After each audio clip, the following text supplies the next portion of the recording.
Good evening. King Charles has thanked well-wishers for their kindness. As it was announced, he'll be returning to public duties following his cancer treatment. The King's last public appearance since his diagnosis was at Christmas, with one moment at Easter when he greeted crowds.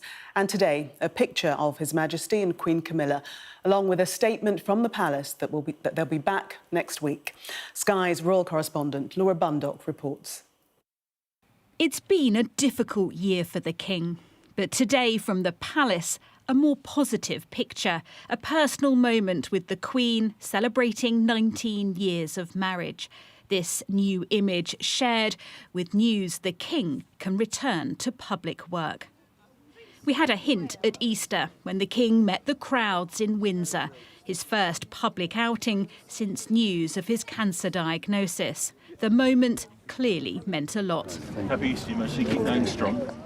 And although the King's treatment will continue, his medical team are reportedly very encouraged by the progress. And that, say experts, is a good sign.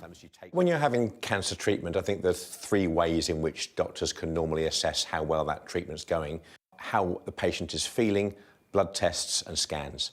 How someone's feeling is really important, because if someone's feeling well and is up to doing activities, we know that's part of keeping them well, and we know that's a good sign that their treatment is working.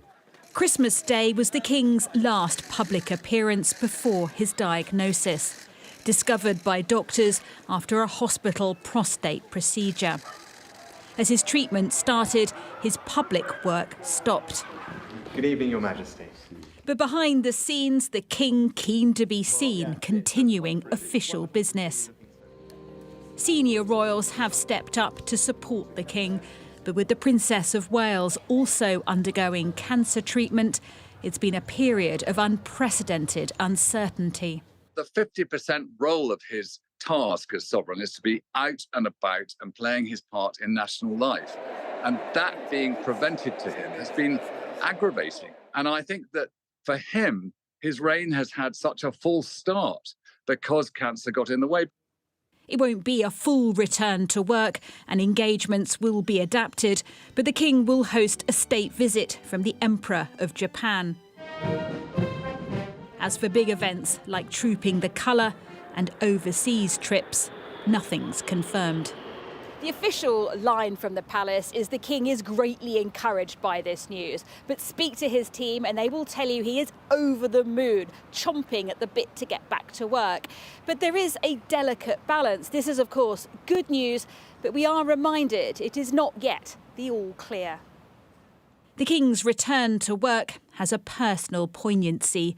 His first visit next week to a cancer treatment centre. So when can we expect to see the King out and about? Next Tuesday, he and the Queen visit a cancer treatment centre, meeting specialists and patients. It's one of a number of engagements in the coming weeks, which could include marking 1 year since the coronation next weekend. It's been confirmed there will be a state visit from the Emperor and Empress of Japan at the end of June. And anything beyond that is subject to doctor's advice and will be announced closer to the time. However, the palace says the King won't be undertaking a full summer programme as his treatment continues. Laura Bundock is at Buckingham Palace for us now. And Laura, the palace called it a milestone, but there is still some uncertainty. And are we still looking at a reduced rota for the King? Yes, look, I think ultimately this is positive news. It is good news for the King. His medical team have decided they're very encouraged by his progress so far and remain positive about his recovery. But there is definitely a big note of caution with today's news. The King hasn't stopped his cancer treatment. That continues. The only thing that has changed is that his doctors have decided the risk to him is now much lower than it was. As to how much we're actually going to be seeing him, he certainly won't be as busy as usual. So when it comes to that meticulously mapped out royal calendar, royal ascot, the garden parties, the trooping the colour, his birthday parade, is all being planned for, but there's absolutely no guarantee the king will be there. All we know is that the number of engagements he carries out will have to be carefully calibrated and carefully managed and planned to ensure that the risks to him remain as low as possible. The palace said to me today, we can expect to see him out and about regularly, but it won't be overexposure. So I think what we will see in the coming days, weeks and months is a gradual return, small steps as the king starts to resume his public duties. OK, Laura, thank you. Scotland's First Minister has told Sky News he has no intention of resigning and is confident he can win the no-confidence votes he's facing. Humza Yousaf is fighting for his political life after pulling the plug on a power-sharing agreement between the SNP and the Scottish Greens yesterday. Our Scotland correspondent Conor Gillis reports. This is a bit of a step there. Especially for the cameraman here. A leadership teetering on the edge. Are you a lame duck, First Minister? Humza Yousaf shielding from the political fire. Right, we're through here, are we? An SNP First Minister who binned his deal with the Greens. They are now refusing to back him in a possibly fatal no-confidence vote. Are you going to resign? No, I intend absolutely to fight that vote of no confidence, and I'm getting on with the day job. Yesterday morning you said you wanted to take back control and stamp your authority. A few hours later you were humiliated when the Greens said that they wouldn't back you in that confidence motion. You're a lame duck leader, are you not? Oh, look, let's forget the tired cliches and let's actually concentrate on the reality. The reality is this: I'm out here delivering on the priorities of the people. Now, the opposition may wish to play games. Well, the reality is you're a leader teetering on the edge. No, look, I intend to fight that vote of no confidence. I've got every intention of winning that vote. This is a First Minister now forced to reset relations with those he burned bridges with, like one-time SNP leadership rival Ash Regan, who defected to Alex Salmond's Alba party. She may have the deciding vote in a plot supported by the rest of the opposition. I think this is now a case of when, not if, Humza Yousaf stands down as First Minister. And I think it'd be completely untenable for the SNP to impose another unelected First Minister on Scotland. And that's why we'll support a motion of no confidence in Humza Yousaf. Humza Yousaf knows he's a leader in trouble, a leader under pressure. This may have been the toughest week yet of his political career, but his biggest test is still to come. And many here in Dundee question how much time he's got left. He's absolutely hopeless at what he does. I think he's fine. Doing a very hard job. Is he going to save his job? Sure. Not sure. People have got it in for him. He should have been sacked years ago. Yeah, he's good. He's fair and he's honest. Mr Yousaf is now stepping into some unsavoury horse trading with his opponents. In a crisis, arguably, of his own making. Conor Gillis, Sky News, Dundee. The Foreign Office has summoned the Russian ambassador tonight over allegations of Russian-orchestrated malign activity on UK soil. It comes after a 20-year-old from Leicestershire was accused of masterminding an arson plot on Ukrainian businesses in London after allegedly being recruited as a Russian spy.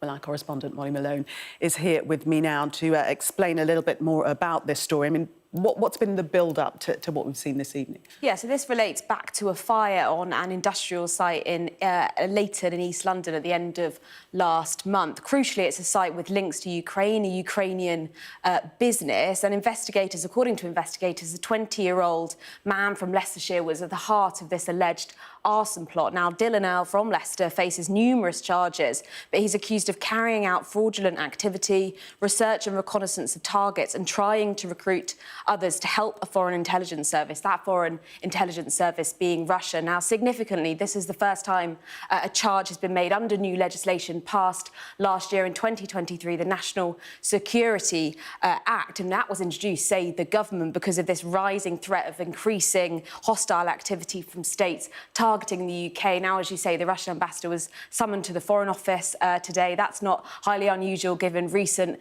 events, but clearly significant in these circumstances. And the Foreign Office today releasing a statement where they said the UK remains deeply concerned by allegations of Russian orchestrated malign activity on UK soil, as well as the wider reported pattern of behaviour we are witnessing on the part of the Russian Federation to sponsor such activity on the territory of other sovereign states. Now, 4 other men have also been charged in connection with this alleged arson plot, and they'll all appear at the Old Bailey 2 weeks today on the 10th of May. OK, Molly, thank you. A former Post Office executive has insisted she hasn't been lying during her testimony at the inquiry into the Horizon scandal. A lawyer called what she said a blatant lie and continued to ask, do you have any idea of the suffering you have caused? Angela van den Bogard was responsible for dealing with complaints at the company where more than 700 post office managers were wrongly convicted. Sky's business correspondent Adele Robinson reports. She played a significant role in destroying people's lives. She's just no art. She's not bothered about us. Former sub-postmasters who want to know why. I'll give my answers to the inquiry, thank you. But Angela van den Bogard didn't deliver. Instead, an unpleasant insight into the Post Office mindset. The Post Office had driven him to suicide. She was asked about Martin Griffiths, who took his own life after being accused of stealing money. The immediate reaction was not, what can we, the Post Office, do to help this man's family, was it? Not at this point. Rather, it was this. No, the first thing was, let's get a media lawyer. So that's what Mark has said here. Is that what it was like working in this organisation at the time? It was all about brand reputation, about brand image. Mr Griffiths was held responsible for money stolen during an armed robbery. After the hearing, Martin's sister Jane wrote, those who perpetrated countless prosecutions of innocent sub-postmasters, ruined thousands of lives and destroyed family relationships need to be punished. Miss van den Bogard was part of the investigation into Nikki. She says she's disgusted with her evidence. This is a broken man throwing himself in front of a bus, and she was talking about it as though it was just a simple transaction. There was no feelings whatsoever, and yet somebody's got blood on their hands. And when it came to lawyers representing victims, they didn't hold back. Do you have any idea of the suffering you have caused? I appreciate the level of suffering that would have inevitably happened as a result of prosecutions. Alison, another wrongfully convicted, is unsympathetic. My mum passed away before my conviction got overturned. She always said I didn't do it. That's what I get angry about, because I could have told her I didn't do it, Mum. You know, I got my conviction overturned, you know, and that's heartbreaking, is that? There was criticism too over token compensation payments and later this pertinent question. So despite a finding in the High Court that basically you lied to the High Court, you got your bonus? Yes. Do you take responsibility for what happened to the Post? She still insists there was no cover-up and any wrongdoing was unintentional, but it will be for the inquiry to decide. Adele Robinson, Sky News. Data from Ireland's Central Statistics Office has confirmed a rapid rise in migration in recent years. In 2021, net migration in the country was just below 22,000. In 2023, it more than tripled to more than 77,000. And now the Irish government has claimed that the Rwanda policy is meaning more migrants are going to Ireland instead of the UK. Sky's senior Ireland correspondent has gone to a protest camp in North Dublin where they want to stop more people coming to the country. In the nation of 100,000 welcomes, some think it's time to shut the door. Anti-immigrant camps like this one at Coolock, North Dublin, are springing up across the country. Coolock's message is we don't want them here. We don't want them. End of story. The place is bad enough as it is. We have our own gangs and trouble going on that we can't sort out. So what do you think that's going to do? It's just going to put more of a strain. How many people feel as strongly as you do to come and be part of a protest camp? 100% of the Coolock community stand behind us, as you can hear. Newton Mount Kennedy in County Wicklow is the latest place where the tension has reached breaking point. Police deployed the public order unit. 3 squad cars were damaged and 6 people arrested. It's the perfect storm, an acute housing problem in Ireland, immigration at a 16-year high. The Irish government says 80% of asylum seekers here have come from the United Kingdom, sailing into Northern Ireland, then crossing the border to the Republic, part of the EU.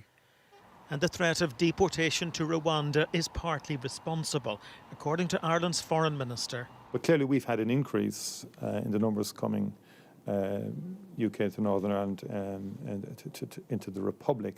And it's very obvious that a Rwanda policy, if you're a person in a given situation in the UK, well then you don't want to go to Rwanda. With a population of just 7 million people, but a global diaspora of 70 million, Ireland is an immigrant nation with an immigrant challenge.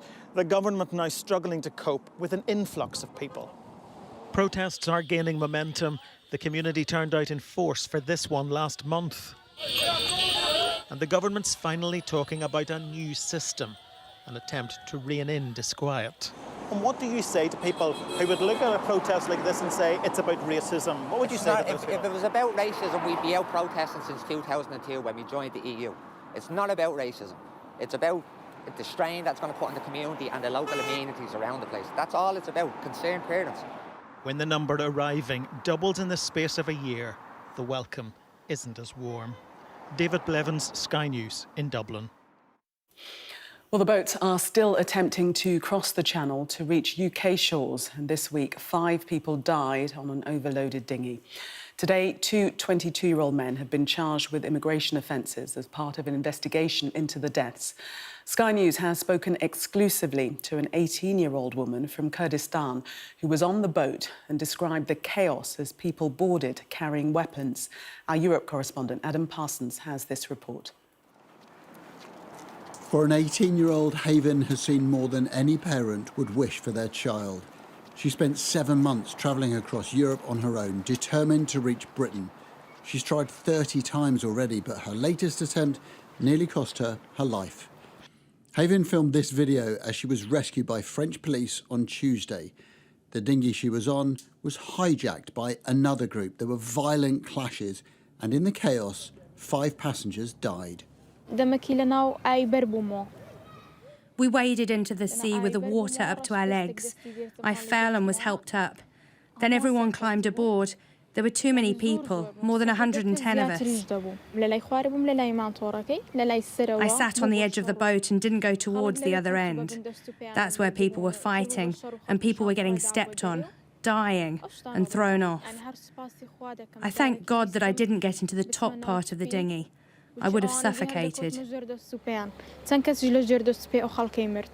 It must have been terrifying. How frightened were you, Haven? I was shaking from the cold. I couldn't do anything. It was so bad when the engine wouldn't work and we couldn't get moving. All those people were there who we didn't know. I was so scared. It was so bad.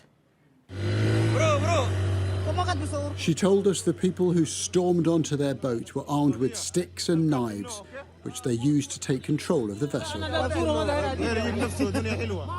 What do you think of the people who ran onto the boat, who took over the boat? What's your emotions towards them? They caused a huge tragedy. It was because of them that people died. We didn't have any problems before they came. There weren't that many of us. If they hadn't come and started fighting, none of this would have happened. I hate them, and I'm furious with them. After a rescue operation, the boat continued to Britain. Most of those on board, the hijackers, and possibly some of them criminals. There's now a joint British-French police investigation. The spectre of rival migrant groups hijacking each other's boats to make this journey adds yet another element to the complexity of this story, blending vulnerability, danger, and now violence. Crossing these waters is already incredibly dangerous, but this violence is something new and troubling. Haven failed this time but survived and says she'll try to cross again soon. Adam Parsons, Sky News.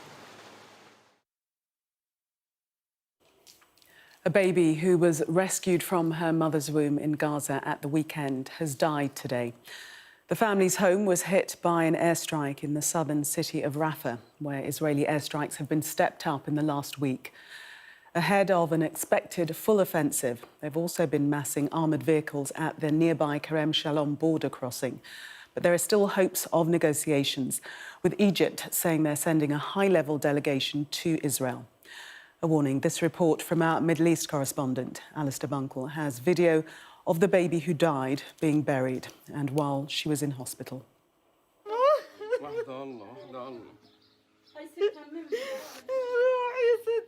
Sabrine Al-Roh Joda's short and tragic life came to an end on Thursday.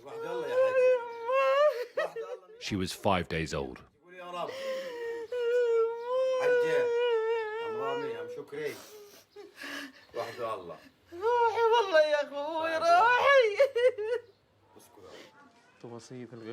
Her uncle, who had hoped to bring her up, spent every day by her bedside, praying for her recovery.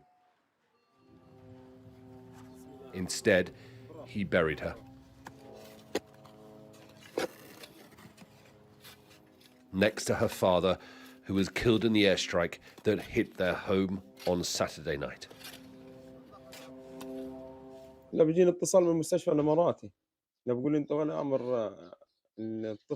I received a phone call from the Emirati hospital. He asked me if I am responsible for the baby, the daughter of the martyr Sabrine al-Sakani. I said yes, I am. He told me that her health condition was very bad and she passed away. I ran to the hospital. I could not bear the shocking news. All the members of my brother's family are gone. Baby Sabrine was born by emergency cesarean over the weekend and named after her mother, who didn't survive the airstrike minutes beforehand. Her father and her sister also died when the Israeli missile hit their family home. The tiny girl was kept alive in an incubator, but she weighed less than 1.5 kilos and her lungs hadn't fully formed. For a few days, she was the only survivor of an airstrike that had wiped out an entire family. We hoped that she would stay alive to remind us of her mother and father, and that we would raise her and be happy with her and always remember them. My son and daughter were martyred. Sabrine was martyred with her brother. Over the past week, there has been an increase in airstrikes on Rafah. Many civilians, including Sabrine, have been killed. Israel is also massing military hardware in the south of the country, ready for the invasion of the city. The operation is still likely some weeks off because almost 1.5 million Gazans are seeking refuge in Rafah. But the preparations are clearly underway. There have been many dark days in Gaza over recent months, but it's certain that there are more in the days ahead. Alistair Bunkle, Sky News, in Jerusalem. A primary school teacher has changed her plea and admitted murdering her partner and burying his body in her garden. At her retrial at the Old Bailey, Fiona Beale has admitted killing Nicholas Billingham. His remains were found in March 2022, 4.5 months after he was last seen. A 13-year-old girl charged with 3 counts of attempted murder at a school in Wales has been remanded in youth detention. 1 pupil and 2 teachers, Fiona Elias and Liz Hopkin, were treated in hospital for stab wounds following the incident at a Marne Valley school in Carmarthenshire on Wednesday. Liverpool's hunt for their next manager could be over. They've reached an agreement in principle with Dutch club Feyenoord. for a compensation package for their coach Arne Slot. Slot is now set to replace Jurgen Klopp, who will leave Anfield at the end of the season. It was the triple murder which raised serious concerns about the monitoring of potential terrorists. And today, an inquest found the deaths of 3 men murdered by jihadi sympathiser Khairi Sadallah in a Reading park in 2020 were avoidable. He's currently serving a whole life term after admitting murder and attempted murder. Sabah Chowdhury reports. We need ambulances at Fulton Gardens now, like as many as you can get. Yes, there's about 10, at least 10 stabbed people, maybe more. 30 seconds is all it took for the murder of these 3 friends, James Furlong, David Wales and Joseph Ritchie Bennett. All at the hands of Khairi Sadallah, an asylum seeker from Libya with potential links to terrorist groups. The jihadi sympathiser was known to MI5 and flagged to prevent the government's counter-extremism programme 4 times. And now, 4 years on, still the same questions. How did Sadallah, with his numerous criminal convictions, commit triple murder? The failings of the state exposed by this inquest sicken and disgust me. When I told my mother that David was dead, she screamed, "No, not my David, not my David." Next time it could be your David, your James, your Joe, if your state does not accept the judge's coroner's findings and implement change. The coroner ruled there'd been significant failings in intelligence sharing between multiple state agencies and said that had there been better communication and mental health provisions in place for Sadallah, then perhaps these deaths could have been avoided. And here is the result of these failings. Sadallah was free to go to a supermarket a day before his killing spree. CCTV showing him so easily buying the lethal weapon. How you doing? You're not bad? Worried police had even checked on Sadallah the night before his rampage. You were supposed to see the crisis team? I spoke to them, yeah. The 8-inch kitchen knife hidden in a bag. But the officers hadn't been warned of his threats to harm people and so didn't search the bag. For Nick, who worked with Sadallah, the red flags were always there. We tried for 4 years to get support for KSA. We raised our concerns that we feared for a London Bridge type scenario unless he received immediate mental health support, which unfortunately he didn't get. For the families, some answers, closure and relief. That hopefully lessons learned means this will never happen again. Sabah Chowdhury, Sky News at the Old Bailey. It's the holy grail for modern medical science, a cure for cancer. And now researchers have taken a small step towards that momentous achievement after the world's first personalised jab for skin cancer began testing on British patients. The treatment also has the potential to stop lung, bladder and kidney cancer and is being hailed by experts as a game changer. Our health correspondent Ashish Joshi reports. I was on holiday in Dubai. My mum was putting sun cream on, and throughout the day she saw it changing, and she said to me, "This isn't right." Cara was on holiday with her family when her mum first noticed a mark on her back. To start with, I didn't go to the doctor straight away, and she had to nag me a little bit because I'd never heard of melanoma before. But then I decided to make the doctor's appointment, and that appointment saved my life. It was absolutely terrifying. It's the last thing that I ever expected would happen, especially at the age of 30. Doctors were able to successfully remove Cara's melanoma, but she lives with a worry that it might come back. That's what doctors at University College London Hospital are hoping to prevent with a groundbreaking new cancer vaccine. Developed by Moderna and MSD, the jab is now being rolled out for a final trial after promising results.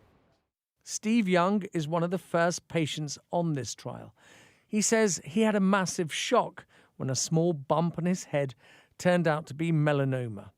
But he said he was hugely excited to be part of the trial and that this was his best chance at stopping the cancer in its tracks.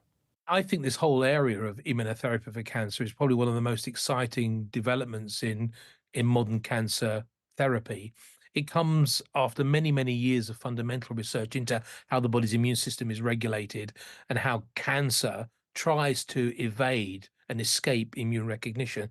To make the vaccine, cancer cells are first removed from an individual patient. The DNA of the tumour is then sequenced using help from artificial intelligence.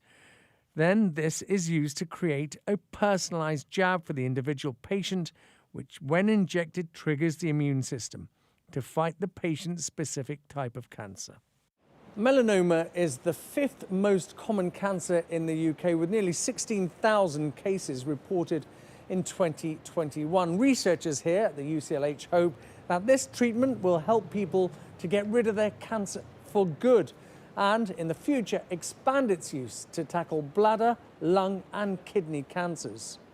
The cancer vaccine is being hailed as a game changer, and for patients like Cara, some hope in the fight against this deadly disease. Ashish Joshi, Sky News. And just before we end news at 10, some Taylor Swift news. Taylor Swift's new album has won her another record, beating the Beatles to become the fastest artist to have 12 UK #1 albums.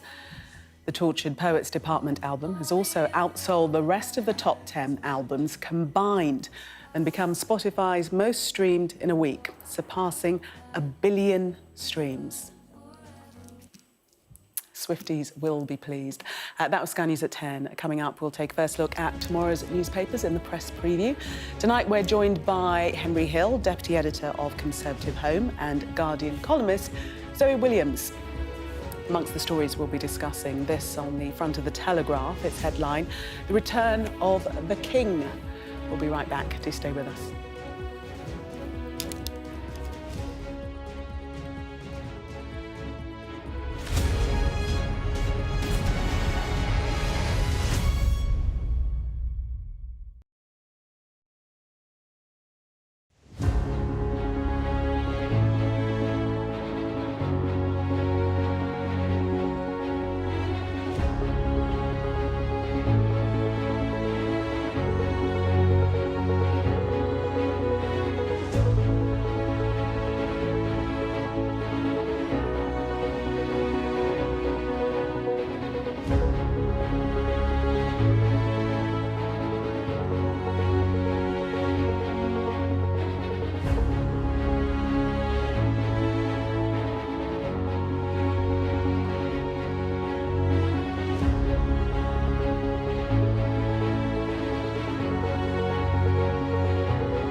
Welcome back. You're watching Sky News. In just a moment, the press preview.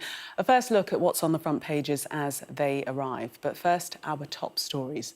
Buckingham Palace has said that the King will resume public duties following his recent cancer diagnosis, with his doctors reportedly pleased with the progress he's made so far.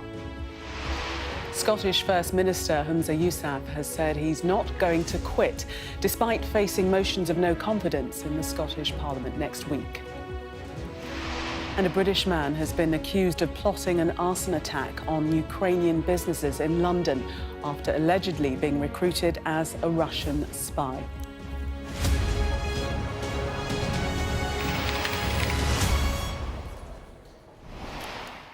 You are watching the press preview, a first look at what's on the front pages as they arrive. It's time to see what's making the headlines with Henry Hill, Deputy Editor of Conservative Home, and Guardian columnist Zoe Williams.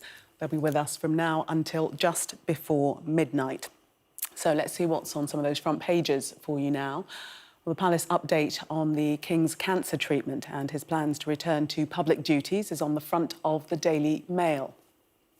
Fit for a King is the Daily Mirror's headline for the same story. The Sun declares the King is back in the saddle, also using that photo of the King and Queen Camilla taken the day after the pair's 19th wedding anniversary earlier this month. The Express notes his first public appearance will be visiting a cancer clinic next week. The return of the King is the Telegraph's headline. And the Times notes his doctors are encouraged by his response to the cancer treatment. The Eye reports emissions of ammonia are rising from poultry farms run by firms that supply chicken, turkey and eggs to major supermarkets and fast food chains. The Guardian has a story on the teacher shortage, a survey finding almost 40% of teaching assistants are covering classes for regular teachers roughly a day a week. Mining conglomerate Anglo American is set to be bought or broken up, according to the Financial Times. And the Star carries a story about the curse of the pharaohs reportedly being solved. Very interesting. A reminder that by scanning the QR code you'll see on screen during the programme, you can check out the front pages of tomorrow's newspapers while you watch us. And we are joined tonight by Zoe Williams and Henry Hill. Welcome to both of you. Let's start with the Daily Mail and this beautiful picture of the King and Queen Camilla and the story that, well, their headline, The Smiles, saying that the King is going back to work. We will be returning to public duties. Henry. I mean, yeah, it's one of those stories. Yeah, good. We're delighted to hear it. So it's one of those stories when it's on so many front pages because it's obviously a great thing. It's been hugely concerning. The King's health as well as Kate's health, being in danger at the same time.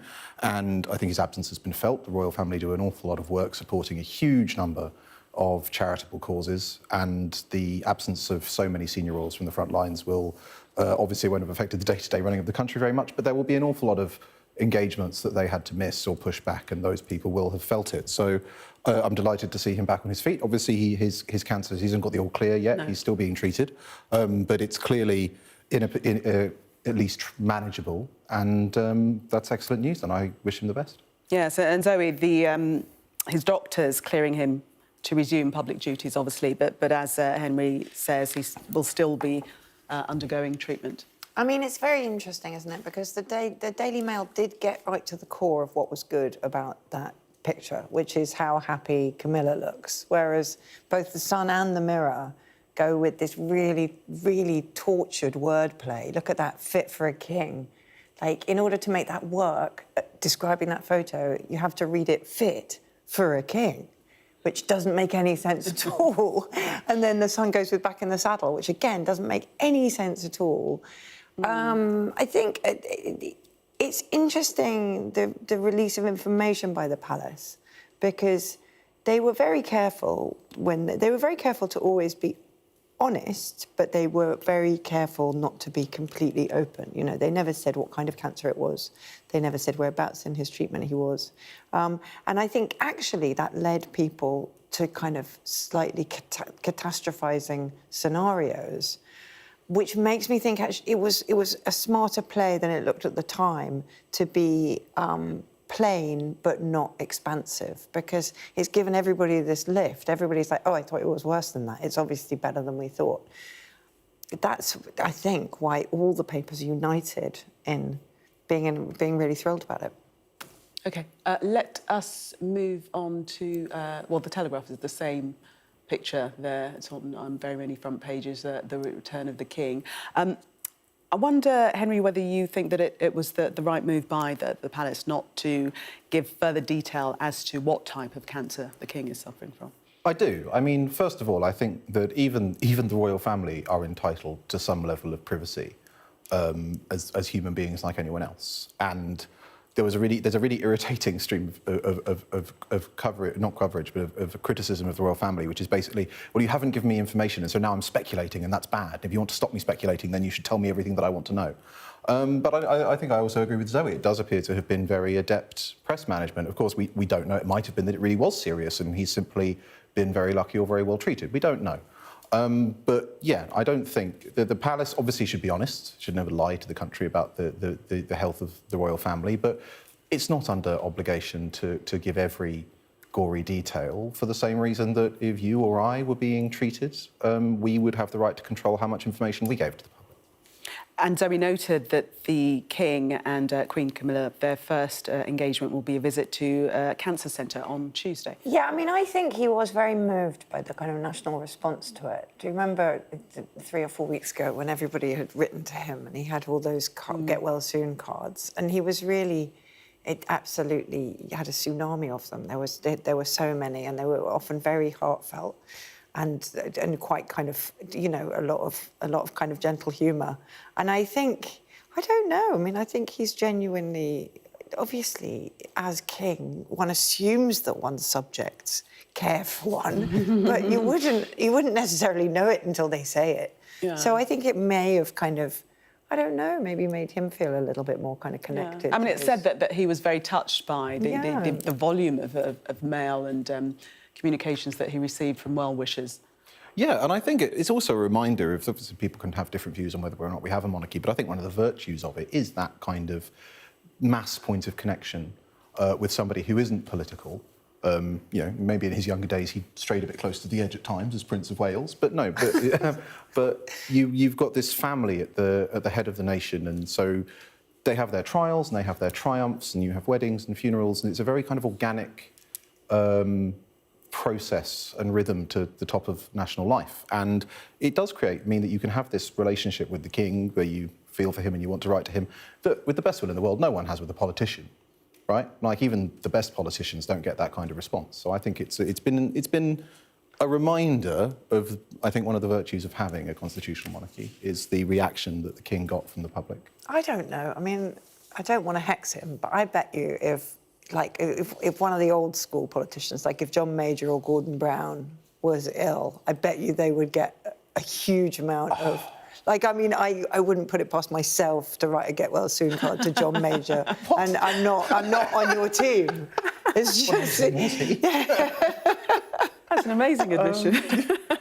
You know, these people who've been a constant figure in public life and strike such a contrast with today's chancellors, I think they probably do command more devotion than you realise. I think maybe slight FPP, slightly FPP that. But Should we have a look at another story? Humza Yousaf, I will not stand down as SNP leader in the Telegraph. This is despite facing no confidence motion next week, in fact, next week. I mean, it's remarkable the extent to which the Scottish Government's been kind of ailing for some time, but things have taken an absolute nosedive. Basically, the Scottish Greens, outraged by the Scottish Government decision to row back on some of their wilder environmental commitments and on some of their trans policies, had agreed to put the Bute House Agreement, which is the coalition agreement between the Scottish Greens and the SNP, to a vote of their members. Humza Yousaf, trying to get ahead of that because he probably saw which way the wind was blowing, tore it up himself, scrapped the deal. But now that means that the SNP does not have a majority in the Scottish Parliament, and the Greens have said they'll vote against Yousaf in a no-confidence vote. Now, previously, if they had the Greens on side, they had a majority. If the Greens were willing to abstain, they've got a plurality, they'd still win. They outnumber the unionist parties. But if the Greens are voting against the Scottish Government, that means that he could actually lose. It all comes down to one MSP, Ash Regan, who quit the SNP to join Alex Salmond's party, and of whom... She's no friend. No, well, when she left, he said, it's no great loss.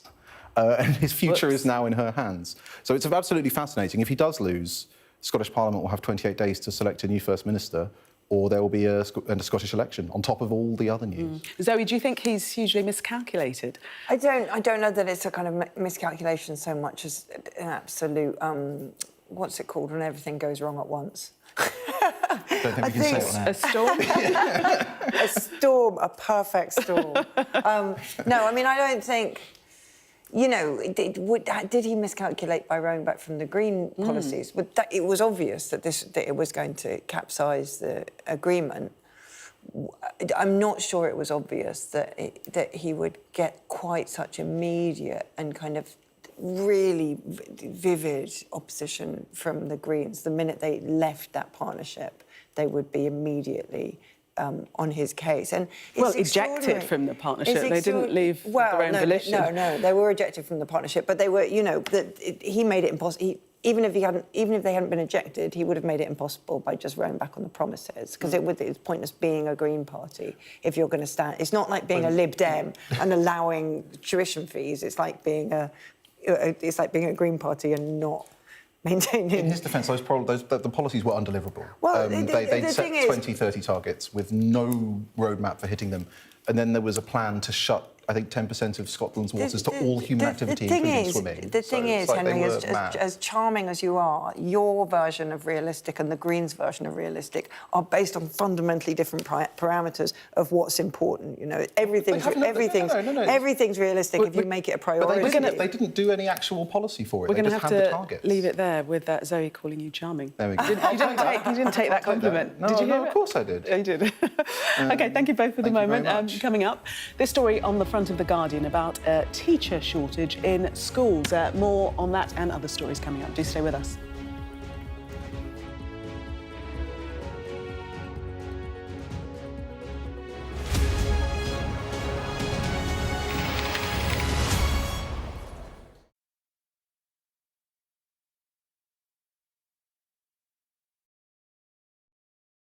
Obviously, we've had our own struggles with the prices of raw materials, and our gas bills have gone through the roof.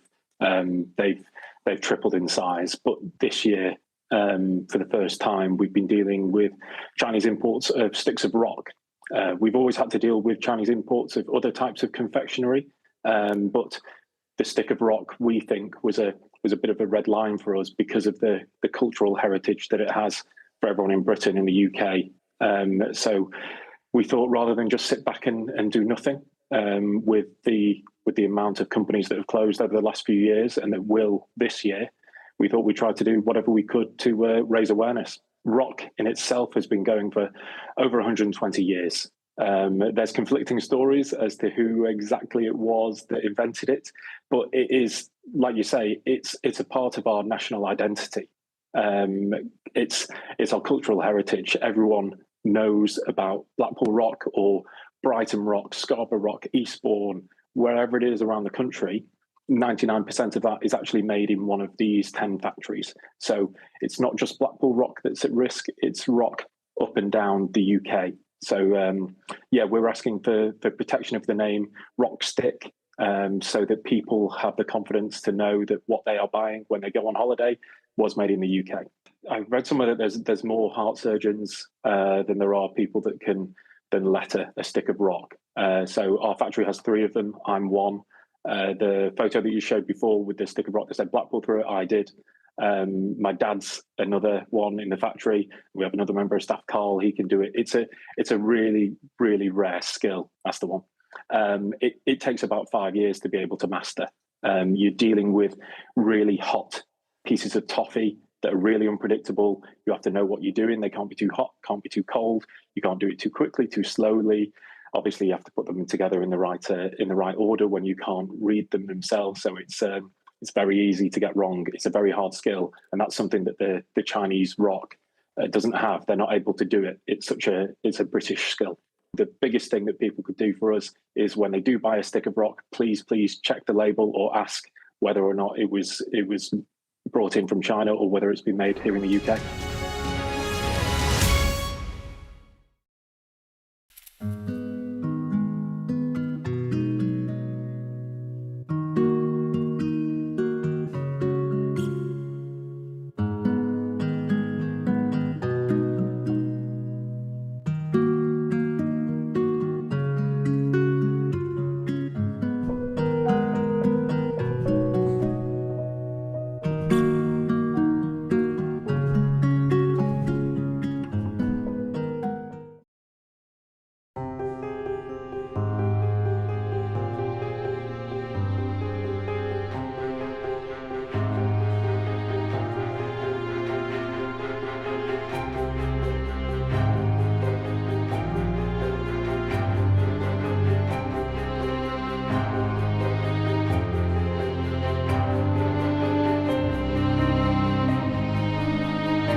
Welcome back. You're watching the press preview. Still with me, Zoe Williams and Henry Hill. Let's take a look at The Guardian and this story about teacher shortages and the fact that nearly 40% of teaching assistants are covering classes because there aren't enough teachers.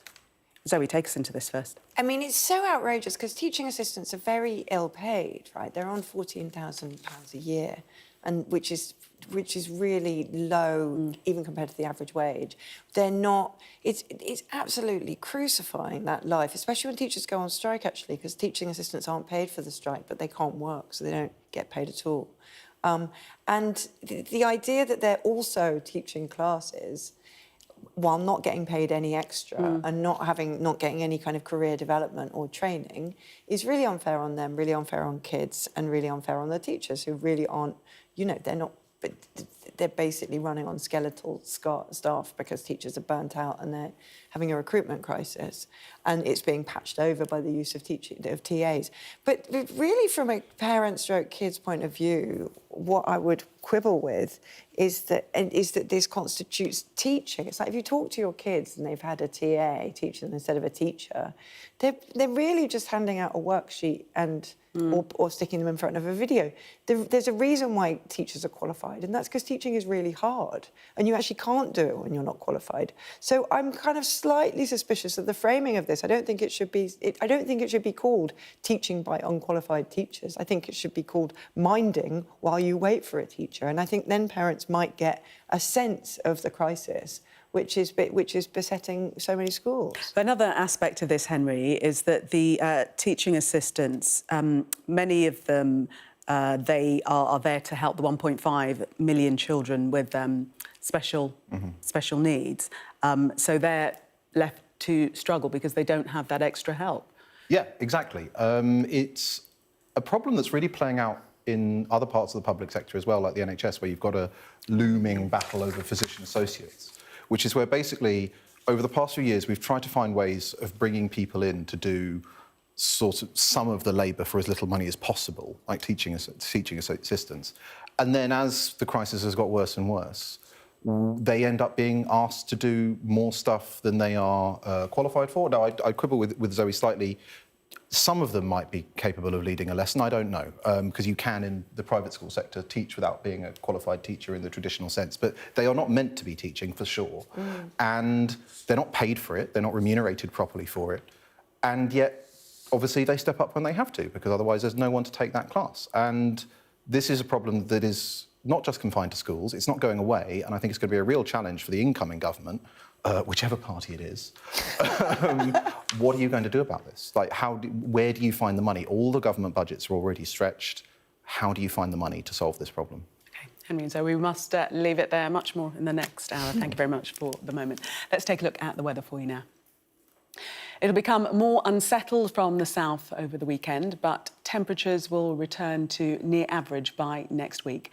Most places will have a fine start on Saturday, if chilly, with a frost in places, but the milder south of Britain will be grey and wet. More of Wales and central England will become cloudy through the morning with outbreaks of rain. Meanwhile, southern England will turn brighter and more showery with thundery downpours possible. Coming up next on Sky News at 11, the King will resume public duties following his recent cancer diagnosis, with his doctors reportedly pleased with the progress he's made so far.